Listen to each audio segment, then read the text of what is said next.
dan berat. Ya, di mana ya Allah Subhanahu wa taala telah mengatakan juga di dalam ayat yang lain, yas'alunaka 'anil yatama qul islahul lahum khair wa in tukhalituhum fa ikhwanukum wallahu ya'lamul mufsida minal muslih walau syaa Allahu la'anatakum. Ya, surat Al-Baqarah ayat 220. Allah Subhanahu wa taala mengatakan, dan mereka bertanya kepadamu tentang anak yatim. Katakanlah, mengurus urusan mereka secara patut adalah baik. Mengurus urusan anak yatim secara patut adalah suatu kebaikan. Secara patut maksudnya yaitu dengan cara yang baik, yang bermaslahat bagi anak yatim itu. Seolah-olah kita mengurus anak kita sendiri. Ya, tentunya kita ketika kita mengurus anak kita sendiri, kita menginginkan sesuatu yang bermaslahat bagi anak kita di kemudian hari. Demikian pula mengurus harta anak yatim. Qul islahun lahum khair. Katakanlah, kata Allah Subhanahu wa taala, mengurus urusan anak yatim itu secara patut adalah suatu kebaikan. Dan jika kamu menggauli mereka, maka mereka adalah saudaramu. Artinya tukhalituhum, berbaur dengan mereka, ya, di dalam harta dan lain sebagainya, maka itu adalah mereka itu adalah saudaramu. Dan Allah mengetahui siapa yang membuat kerusakan dan yang mengadakan perbaikan. Siapa yang memakan harta anak yatim itu untuk tujuan yang patut, untuk dengan cara yang patut dan layak, dengan cara yang ma'ruf, ya. Dan siapa pula yang berbuat kerusakan, yaitu menganiaya dan merugikan, menzalimi harta anak yatim tersebut. Demikian. Dan jika Allah Subhanahu wa taala mengetahui yang membuat kerusakan dan yang mengadakan perbaikan, dan jika Allah menghendaki, Allah Subhanahu wa taala dapat mendatangkan kesulitan padamu. Demikian ikhwan fillah, a'azzani Allah wa iyyakum jami'an. Ibnu Jarir meriwayatkan dari Ibnu Abbas yang menceritakan bahwa ketika turun ayat wala taqrabu malal yatimi illa billati hiya ahsan, ya, surat Al-An'am ayat 152, dan janganlah kamu mendekati harta anak yatim kecuali dengan cara yang lebih baik, yang lebih patut, yang lebih bermanfaat. Dan ayat yang kita bacakan di awal tadi, surat An-Nisa ayat 10, yaitu innal ladzina ya'kuluna amwalal yatama dzulman innama ya'kuluna fi butunihim nara wa sayaslawna sa'ira. Sesungguhnya orang-orang yang memakan harta anak yatim secara zalim, sebenarnya mereka itu menelan api sepenuh perutnya, dan mereka akan masuk ke dalam api yang menyala-nyala, surat An-Nisa ayat 10. Maka dengan turunnya ayat tersebut, orang-orang yang mengasuh anak yatim langsung memisahkan makanan dan minumannya dari makanan dan minuman anak yatim yang diasuhnya. Lalu ia menyisakan sebagian dari makanannya dan ia simpan untuk si yatim, sampai si yatim itu memakannya, atau makanan itu jadi basi.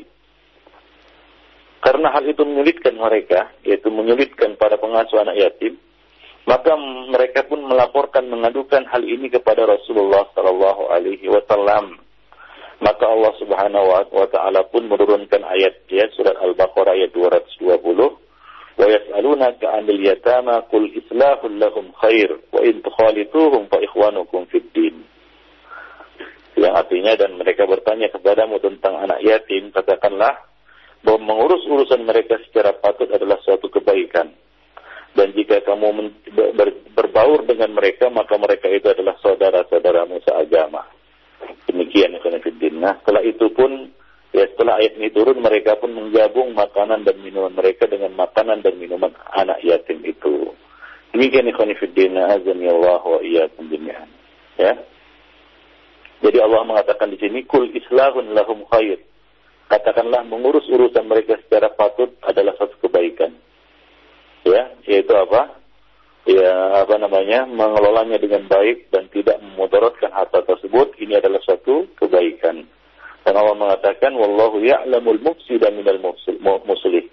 Allah Subhanahu wa taala mengetahui siapa yang berbuat kerusakan dan siapa yang mengadakan perbaikan. Ya, siapa yang mengadakan membuat kerusakan, yaitu berbuat zalim terhadap harta anak yatim itu, dan siapa yang berbuat kebaikan atau mengadakan perbaikan, yaitu yang mengelolanya dengan cara yang baik, dan mendatangkan maslahat ya dan manfaat bagi si anak yatim itu. Nah, demikian ikhwan fillah rahimani wa rahimakumullah jami'an. Baik.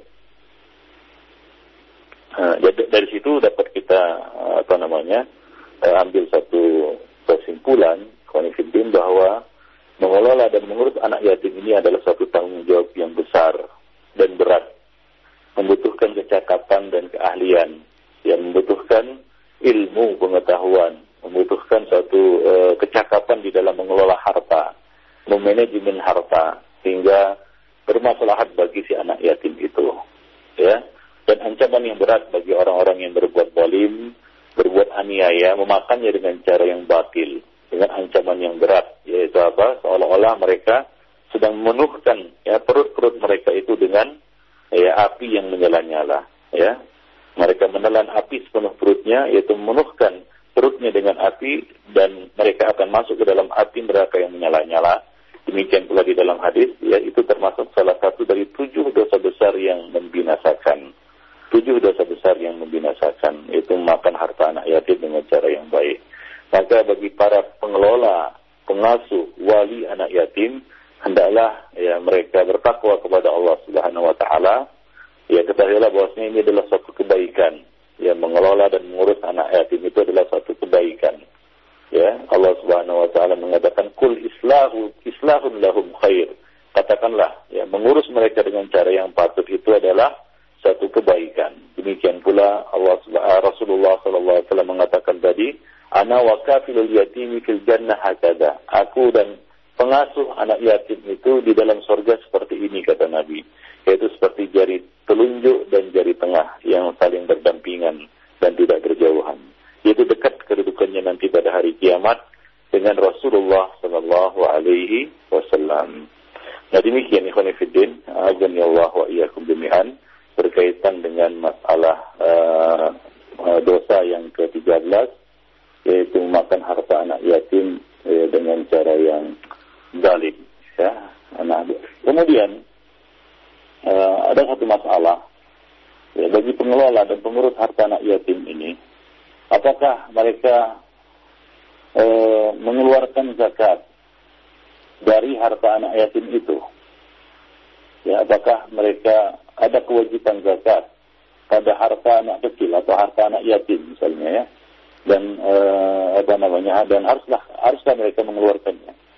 Nah, dalam hal ini para ulama berbeda pendapat ikhwan fillah, ya. Bagi para pengelola harta anak yatim yang mengurus harta anak yatim, ya, ada satu masalah, ya, apakah ya yang dikatakan janganlah mereka itu menghabiskan ataupun membelanjakan harta anak yatim hingga merugikan mereka, ya, seperti hadis yang kita bacakan tadi, ya, dari dari Abdullah bin Amr radhiyallahu anhu yang kita bacakan tadi. Ya, janganlah dia memakannya atau menghabiskannya dengan cara yang tidak patut ataupun dengan cara yang zalim. Apakah termasuk di dalamnya, ya, adalah menjaga harta itu agar tidak habis dimakan zakat. Karena sebagian ulama ada yang berpendapat bahwa harta anak kecil ini juga wajib dizakati.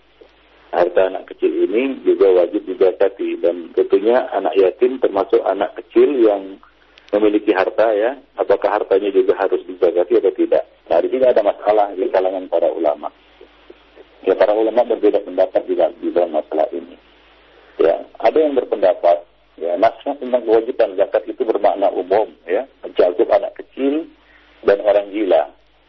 Zakat adalah hak orang fakir, ya, baik itu dari anak kecil, orang dewasa, orang gila, atau orang yang berakal. Nah, demikian. Ibnu Hazm Al-Zahiri di dalam kitab Al-Muhalla, ya, menyatakan, adapun mengenai harta anak kecil dan orang gila, Malik dan Asy-Syafi'i berpendapat sama dengan pendapat kami, yaitu ini adalah pendapat Umar bin Khattab dan pendapat anaknya yaitu Abdullah bin Umar, Ummul Mukminin Aisyah radhiyallahu anha, Jabir bin Abdullah, Ibnu Mas'ud, Atha dan selainnya. Ya, Abu Hanifah berpendapat tidak ada zakat pada harta keduanya. Ya, tidak ada zakat pada harta anak kecil dan juga harta orang gila. Nah, Al-Hasan Al-Basri dan Ibnu Syabramah berpendapat ya tidak ada zakat ya pada emas dan perak yang mereka miliki. Adapun buah-buahan, hasil pertanian dan hewan ternak wajib dikeluarkan zakatnya. Ada yang memisahkan seperti itu. Nah, adapun Ibrahim An-Nakhai, Suraih, mereka berdua berpendapat tidak ada kewajiban zakat pada seluruh harta anak yatim. Ini yang khonifuddin, azani Allah wa iyyakum jami'an. Nah, sebagian lagi mengatakan bahwa tidak ada kewajiban zakat, ya.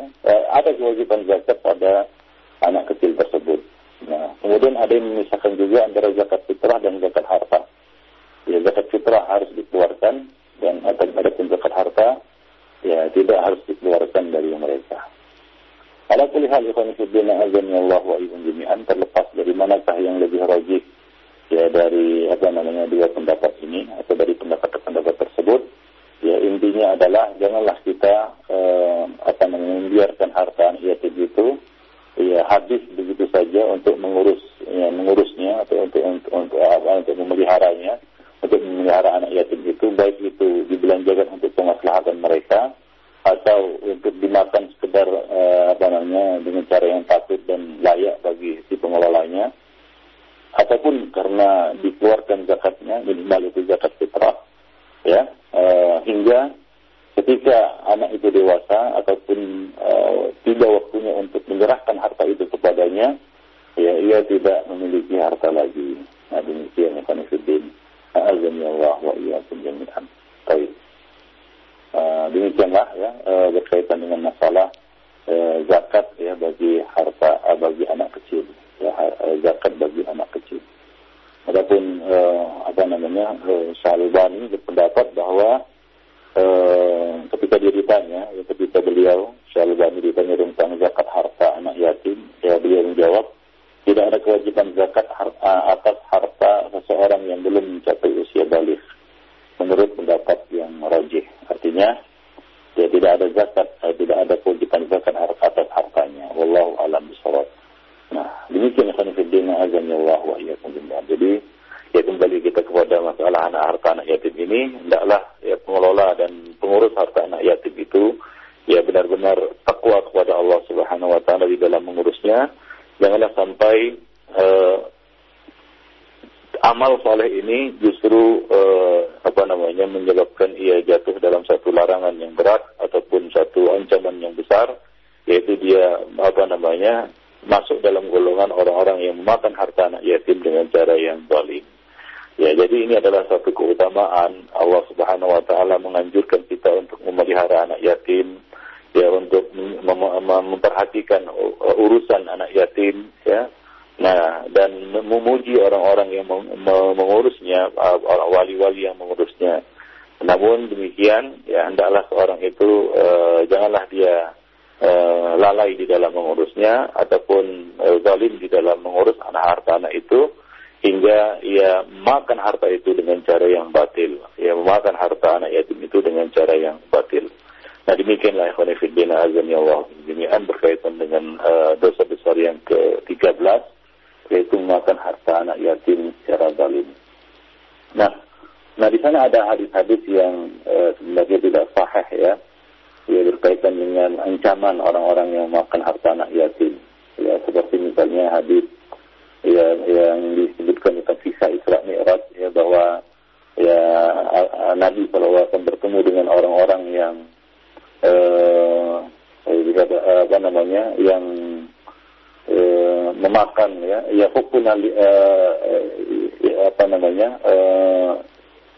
batu-batuan ya dari api neraka, lalu mereka masukkannya ke dalam mulut mereka hingga keluar dari dubur mereka. Ya, orang-orang atau kaum yang memakan batu karang dengan yang dari api neraka, mereka masukkan ke dalam mulut mereka hingga keluar langsung dari dubur mereka. Ketika ditanya siapa mereka itu, ya Jibril, maka Jibril mengatakan alladzina ya'kuluna amwalal yatama dzulman, orang-orang yang memakan harta anak yatim secara zalim. Nah, ini salah satu hadis yang sering dibawakan mungkin ya oleh para penceramah ya berkaitan dengan ancaman memakan harta anak yatim, tapi hadis itu tidak sahih ya. Hadis itu tidak sahih, bahkan hadis itu adalah hadis yang sangat baik sekali, bahkan bisa kita golongkan sebagai hadis yang maudhu, ya, jadi tidak sahih. Ya, berkaitan dengan kisah Isra Mi'raj di mana Nabi melihat kaum yang memakan batu atau memasukkan batu-batu besar ke dalam mulut mereka lalu keluar melalui dubur mereka. Nah, demikian juga hadis Abu Hurairah, ya, bahwasanya Allah Subhanahu wa taala akan mengirim satu kaum membangkitkan satu kaum dari kuburnya, lalu takhrujun nar min butunihim, ya, lalu keluar api dari perut-perut mereka. Ya, nah demikian. Dikatakan siapa mereka? Ya Rasulullah. Ya, maka Nabi mengatakan alam tara anna Allah ta'ala yaqul alladziina ya'kuluna amwal yatama dzulman innama ya'kuluna fi butunihim nara. Ini ada hadis juga seperti ini yang diriwayatkan, ya, dinisbatkan kepada Nabi dari Abu Hurairah radhiyallahu anhu, dan hadis ini juga ya lemah sekali dan bahkan bisa dikatakan hadis mungkar atau hadis yang maudhu. Dan di dalamnya terdapat perawi-perawi yang yang kadzab, ya. Nah demikian khonifuddin. Azan ya Allah demikian. Jadi itu beberapa hadis yang mungkin sering dibacakan oleh para penceramah atau khatib di atas mimbar, namun ternyata hadis itu adalah hadis yang lemah dan palsu. Nah, ya, cukup ya dia beberapa ayat dan hadis yang kita sampaikan kepada para pendengar yang menjelaskan kepada kita ya ancaman yang berat bagi orang-orang yang memakan harta anak yatim dengan cara yang batil atau dengan cara yang zalim. Nah, demikian saja ikhwan fillah. Azan ya Allah wa jami'an. Insyaallah kita akan lanjutkan nanti pada pertemuan yang akan datang masih dengan berkaitan dengan dosa-dosa besar, ya yang ke-14 insyaallah, yaitu berdusta atas Allah dan Rasulnya. Demikian saja.